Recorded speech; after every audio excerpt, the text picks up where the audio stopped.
Banking शेयरों में भारी गिरावट देखने को मिल रही है। इंडसइंड बैंक और yes bank.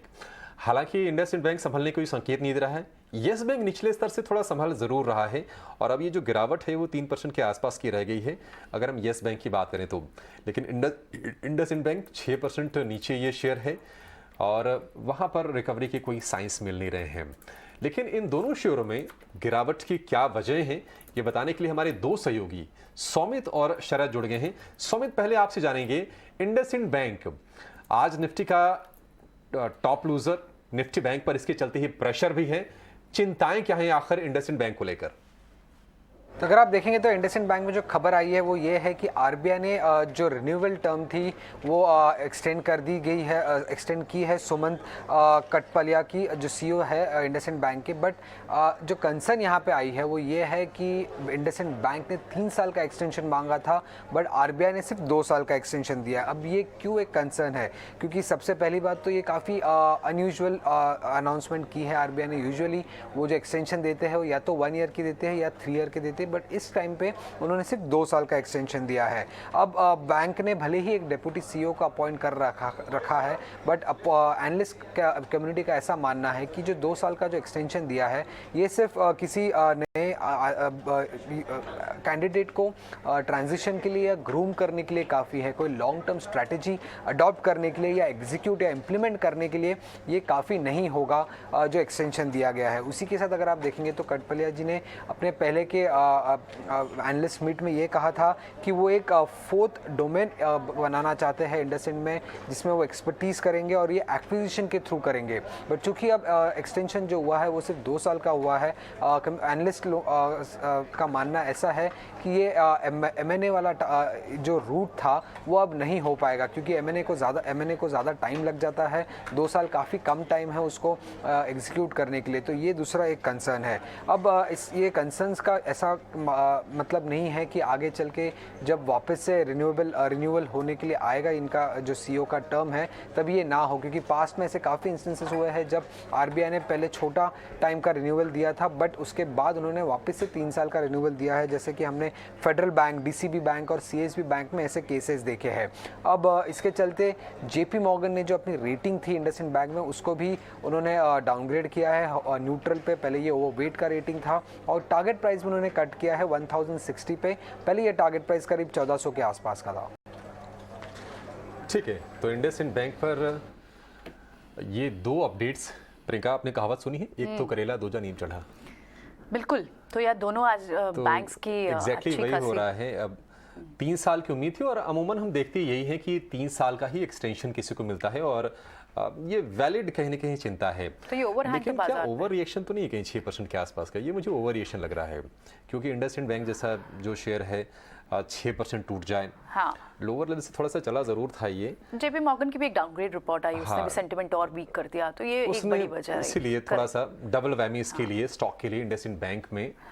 Saurabh ji, yes bank पर शरद के पास जाएंगे और समझेंगे कि वहां पर आखिर क्या क्या खबरें आ रही हैं, क्यों ये प्रेशर में है। हालांकि रिकवरी है, लेकिन आपसे इंडसइंड बैंक पर पहले व्यू चाहेंगे। लोअर लेवल्स पर इंडसइंड बैंक को लेने का मौका है या फिर जो कंसर्न सौमित ने गिनाए आपको लगता है कि बिल्कुल वो वाजिब कंसर्न्स हैं? और इंडसइंड बैंक की पर जो जेपी मॉर्गन की जो रिपोर्ट है जहां पर थोड़ी सी चिंताएं जाहिर की गई हैं, रेटिंग डाउनग्रेड किया गया है, वो भारी पड़ने वाला है आगे भी, क्या लग रहा है आपको? देखिए, आज का रिएक्शन तो एक थोड़ा ज़्यादा ही लग रहा है। मुझे लगता है कि थोड़ी रिस्पाइट ज़रूर आ सकती है शेयर में जितनी गिरावट आई है। लेकिन ओवरऑल देखने की बात ये है कि बैंक की अब स्ट्रैटेजी क्या रहने वाली है। जैसे कि अभी बता रहे थे आपके सहयोगी कि जो अभी सीईओ हैं उन्होंने जो बताया, जो उनके प्लान्स थे, अब उनके प्लान्स में कोई फ़र्क तो नहीं आएगा या जब वो अर्निंग्स में पता लगेगा। आई थिंक ये एक इवॉल्विंग सिचुएशन है और जब इस तरह की कोई न्यूज़ आती है तो मुझे लगता है कि बेटर टू स्टे पुट।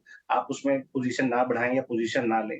मतलब और भी अपॉर्चुनिटीज हैं और काफी अच्छे बैंक है, जैसे कोटक बैंक है, आप उसको देख सकते हैं। नेट इंटरेस्ट मार्जिन बहुत अच्छे हैं, आरओए तकरीबन 2% है। इंडोसिन से बेहतर बेहतर उसमें नंबर्स आ रहे हैं, तो उस तरह के विकल्पों में भी जाया जा सकता है। ओके, ठीक है, इंडसइंड बैंक को लेकर ये भी। लेकिन शरद हमारे साथ हैं। शरद, यस बैंक आज हमने देखा था कि भारी गिरावट पर शुरुआत हुई थी और इसकी उम्मीद भी थी, क्योंकि इन्वेस्टर का लॉक इन खत्म हुआ है और बैंकों के पास करीब 33% के आसपास का हिस्सा है 2020 के रिकंस्ट्रक्शन स्कीम के तहत। लेकिन ये रिकवरी शरद क्यों आ रही है शेयर में? क्या कुछ पॉजिटिव आने की उम्मीद है? क्योंकि अंकुर ये खबर लेकर आए थे कि एसबीआई का जो स्टेक है वो बना रहेगा, उसको लेकर वो बहुत जल्दबाजी नहीं दिखाएंगे उसको बेचने को लेकर।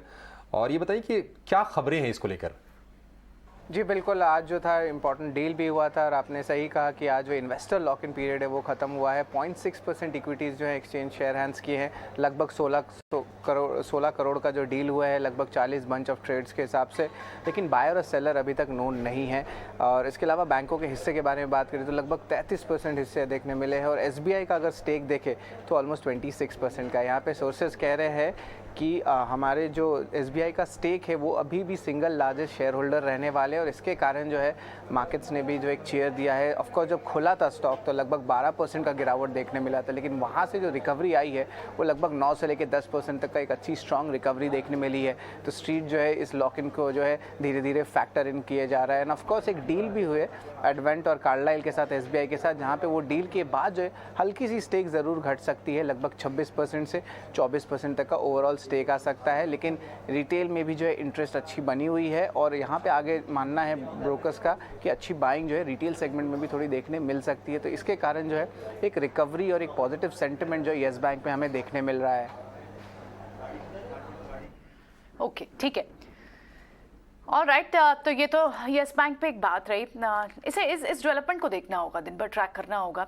लेकिन एक बार चार्ट्स क्या कहते हैं वो हम किरण से भी समझ लेते हैं। किरण, येस बैंक के चार्ट्स पे अभी किस तरह का प्रेशर बना हुआ है और कितना स्लाइड कर सकता है?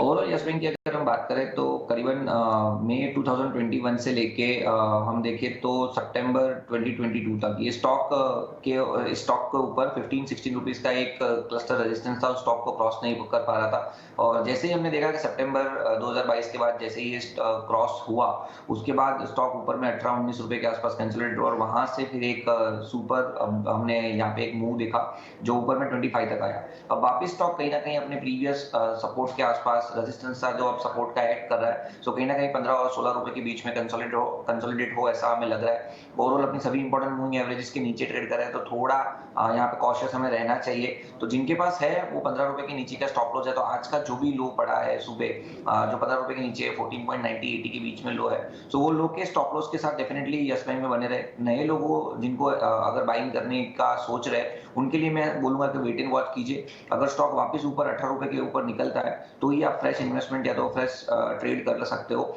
जिनके पास है वो 15 रुपए के नीचे के स्टॉप लॉस से होल्ड करें। बाकी फ्रेश ट्रेड के लिए मेरे हिसाब से वेट एंड वॉच करना चाहिए। ठीक है, फ्रेश ट्रेड के लिए वेट एंड वॉच करना है, अभी कुछ नहीं करना है शेयर में। 15 रुपए का स्टॉप लॉस लगा के अगर आपके पास पुराने अगर निवेश हैं उसको बनाए रखिए। लेकिन प्रियंका, बैंकों ने 10 रुपए से नीचे के भाव पर ये शेयर लिए थे और हमने देखा था कि 24 रुपए के आसपास तक शेयर ये गया था। तो निश्चित तौर पर मुनाफा चूंकि बहुत बड़ा हो रहा है, वो फाइनेंशियल इन्वेस्टर थे तो थोड़ी बहुत बिकवाली तो आना लाजमी भी है। हालांकि निकुंज से बातचीत हो रही